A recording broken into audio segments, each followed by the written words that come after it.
আসসালামু আলাইকুম সবাই কেমন আছেন? আশা করি ভালো আছেন। আল্লাহর রহমতে আমরাও ভালো আছি। তো আপনারা তো জানেন আগের গতকালকে ভিডিও বলছি যে আমার প্রচণ্ড জ্বর। আর এই 2 দিন আমার ছেলে এবং ছেলের বাবাই গরুর খামারের কাজ করছে। তো আজকে আমি বিকালে গরুর কলগটা পরিষ্কার করলাম, গরুর পানি দিলাম। আর দেখেন কতদিন ধরে চারা পরিষ্কারও না, আমাদের বাসায় কী কয় গরুর যে ঘাস দেয় এই ঘাস পরিষ্কারও না, যার কারণে নোংরা হয়ে গেছে।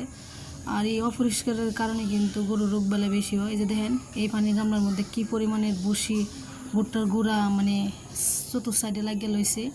এটাতে কিন্তু গরুর আর এই গামলার যে গাছ দেয় এটার মধ্যে যে ভুট্টা গাছ আর এই গামলার পানি খাইছে ফালাইছে, এটাতে গরুর কৃমিও তাছাড়া মেস্টাও অনেক ধরনের রোগ টোগ এই অপরিষ্কারতেও দেখি। কালকে যদি শরীর একটু সুস্থ তো কালকে মা ছেলে মিলা এটা পরিষ্কার করবাম।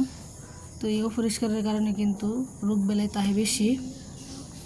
আর এই যে এই গরুটা এটা কিনে আনছি নইলো আমরা 2,85,000 দা, এটা দুধ দিত 22টা।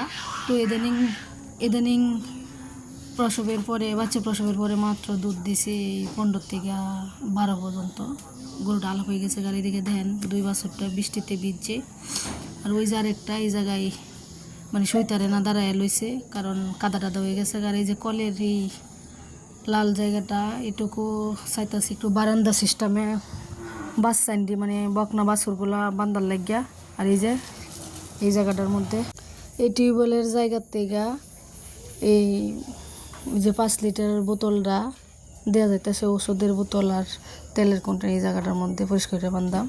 তো পরে আমি বন্ধ গেলাম, গে দিয়ে এরা বাপ ছেলে ঘাস কাটতেছে, ছেলে ভুট্টা গাছ পরিষ্কার করে দিতেছে। ভুট্টা গাছ তো আগে ওই ভুট্টা শুদ্ধ পড়ে গেছেন গা। তো ভুট্টা গাছের শুদ্ধ কাটতে গেলে মেশিনে টন্নরে আওয়াজও খন শব্দ একটু ভয় থাকে, যেহেতু এটা জাপানি মেশিন, যদি নষ্ট হয়ে যায় এত দামের মেশিন আনছি। এই কারণে ছেলে আমার পরিষ্কার করে দিচ্ছে আর বাবা কাটতেছে তার। আর ওই যে আমরা গরু এই যে সাদাটা, এটা দ্বারা যাওয়া যায় না, মনে হলো আগ করে আইব, যেমন কামড় মারবো এমন অবস্থা। এটার দ্বারা কাছেও যাইতারি। আর এই যে দেখা যায় আমাদের মসজিদ, এটা আমার মসজিদের পিছনে শ্বশুর বাড়ি প্লাস 2 বাড়ি পরে হইলো আমার বাপের বাড়ি। তো আমরা আলাদা বন্ধের মধ্যে বাড়ি বানছি, গরু পালাম কইরা। আর এই গাছগুলা কিন্তু মাত্র 2-3 মিনিটে কাটতে লাইছে। দেখেন বাঙ্গা খাঁচা বলতেছে, খাঁচা আনার লাগে খাঁচা পর্যন্ত আনতেছে না। আসলে আমি কোনো কাজ না করলে গুরুত্বতে কোনো কাজই করে না, যেটা আমি করাম এটাই সম্পূর্ণভাবে কাজ হইব, বুঝছেন। আর এই যে দেখছেন এটা আমার চাচা শ্বশুরের ক্ষেত। চাচা শ্বশুরের নাইল্লা ফেলাইছে পাট। তো সব পাটই কিন্তু অতিবৃষ্টির কারণে মারা গেছে। তো আমিও ভাবছিলাম ভুট্টা পরিষ্কার করে নাইল্লা লাগানোর লাগিয়া। আসলে আমি না লাগাইয়া এক সময় মনে করছিলাম ভুল করছি, এখন মনে করি সিদ্ধান্তটা ঠিক আছে। কারণ অতিবৃষ্টির কারণে সব নাইল্লি ফুচা গেছে গা, মরে গেছে গা। এই যে অল্প কতটুকু জায়গা খালি মরছে না, এই কারণে দেখা যায় কাইটা লাইতেছে। আর কেসি নাইল্লা বেশি কেসি নাইল্লা।